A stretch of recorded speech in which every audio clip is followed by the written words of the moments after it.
આજે આપણે ડુંગળી અને લસણને લાલ થવા દઈ ત્યાં સુધી સાંતળવાનું છે। લસણ આપણું લાલ થઈ ચૂક્યું છે। હવે ટામેટાં, ધાણા અને એક સિક્રેટ રેસીપી છે જે તમારે કમેન્ટમાં જણાવવાની છે કે આજે શેની સબ્જી બનાવી છે મેં। ગરમ મસાલો છે જે આપણે એડ કરવાનો છે સ્વાદ અનુસાર। અને આપણી ગ્રેવી તૈયાર થઈ ગઈ છે।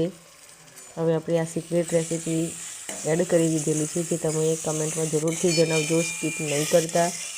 રેસીપી પૂરી જોજો, કદાચ આઈડિયા આવી જશે। હવે આપણે થોડું પાણી એડ કરવાનું છે એટલે મસાલો અને જે સિક્રેટ વસ્તુ છે એમાં સડબડ થઈ જાય અને તેમાં એનો ગ્રેવીનો ટેસ્ટ આવી જાય। રેસીપી તૈયાર થઈ ચૂકી છે, હવે આપણે સર્વ કરીશું। તો આજે આપણે એક ડીશ તૈયાર કરી દીધી।